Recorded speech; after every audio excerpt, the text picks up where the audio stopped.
સર્વને જય બાબારી. આપણે રામાપીરના જીવનકથામાં અજમલજી પુત્ર પ્રાપ્તિ માટે કાશીમાં શંકર ભગવાનને રીઝવવા ગયા ત્યાં સુધીના પ્રસંગ આપણે સાંભળ્યો હતો. હવે એમની એ જીવનગાથામાં આપણે આગળ વધીએ.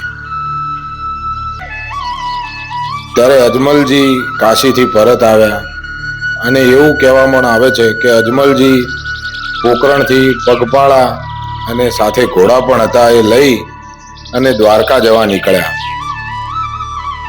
અને દંતકથાઓમાં એવું પણ સાંભળ્યું છે કે ચાણસમાંથી આગળ જહોમા ગામ છે ત્યાં પણ એમને ઉતારો કર્યો હતો. અને ત્યાંથી પગપાળા ચાલતા ચાલતા અજમલજી દ્વારકા તરફ રવાના થયા. પગપાળા આવ્યા તે દરમિયાન અજમલજી એવું કહેવાય કે એમના જોડે લાડુનો પ્રસાદ લાવ્યા હતા જે પ્રભુને ધરાવવા માટે. અને એમને એવો વિચાર હતો કે આ પ્રસાદ મારો વાલો, મારો અખંડ બ્રહ્માંડનો નાથ, મારો દ્વારિકાધીશ આવીને આ લાડુ જમે અને હું મારા મનની એમને વાત કરું. એમણે લાડુ ધરવ્યા પણ ભગવાન લાડુ લેવા આવ્યા નહીં.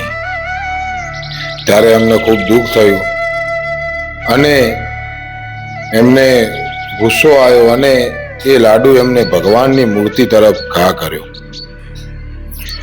ભગવાનની મૂર્તિ તરફ ઘા કર્યો એટલે એ લાડુ ભગવાનના માથા ઉપર જઈને વાગ્યો. અને ત્યારે મંદિરના પૂજારીએ એવું કહે છે કે મંદિરના પૂજારી એમને એવું કહ્યું કે પ્રભુ તો અહીં નહીં, પ્રભુ તો ગોમતી ઘાટ દરિયામાં છે. અજમલ રાજા ત્યાંથી દોટ મૂકી અને આમ જોયું તો ઉફાળા મારતો વિશાળ દરિયો જેના મોજાનો એ પાર નહીં. પણ મળવાનું તો પ્રભુને હતું, એ વગર ચાલે એવું નથી. મળવું તો પડશે જ, માગવા આવ્યા છીએ તો. એવું કહે છે કે અજમલ રાજાએ તે દરમિયાન એ ગોમતીના ઘાટેથી દરિયામાં કૂદકો મૂક્યો અને ત્યારે ભગવાને એમને કે ફૂલની જેમ ઝીલી લીધા. ફૂલની જેમ ઝીલી લીધા અને ત્યાં એમને આવકાર્યા. ત્યારે અજમલજીએ ભગવાનને પ્રણામ કર્યું, પગે લાગ્યા.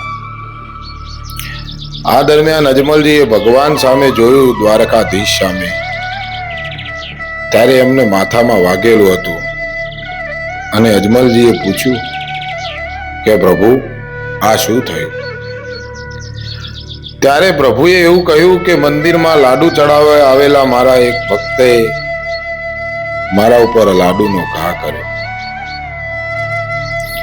અને આ સાંભળીને અજમલજીને એમ થયું કે લાડુ તો મેં માર્યો. ઓહો, અખિલ બ્રહ્માંડના નાથને મેં લાડુ માર્યો, એની ઈજા થઈ. એમને બહુ દુઃખ થયું. એમને પ્રભુને આજીજી કરી અને દ્વારકાધીશને એમને રીઝવ્યા. પછી પ્રભુએ પૂછ્યું કે બોલો અજમલજી શું હતું? ત્યારે અજમલજીએ કહ્યું કે પ્રભુ મારે શેર માટીની ખોટ છે પણ મને એક દીકરો આપો. દીકરો તો એવો દીકરો આપો કે તમારા જેવો હોય. દ્વારકાધીશને અજમલજીએ આવી અરજી મૂકી અને ભગવાને એમને વરદાન પણ આપ્યું કે અજમલ રાજા તમારા ઘેર હું જાતે અવતાર લઈશ. વડો વિરમદેવ જન્મ છે અને ઘોડિયામાં હું જાતે પારણીએ આવી અને પોઢી જઈશ. જેનું નામ તમે રામદેવ રાખજો. અજમલજીએ એવું કીધું કે પ્રભુ તમે આવશો એવી મને ખબર શું પડશે? ત્યારે દ્વારકાધીશે એવું કહ્યું કે હું આવીશ ત્યારે કંકુ પગલે આવીશ અને લાંબા હાથે ઉકળતી ઢેગ હું ઉતારીશ. એ સમજજો કે તમારા ઘેર દ્વારિકાધીશ આવ્યા.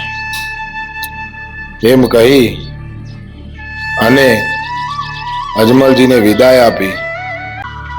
હવે રામાપીરની જીવનકથાના આગળના ભાગ આપણે આવતા બીજા વિડીયોમાં સાંભળીશું.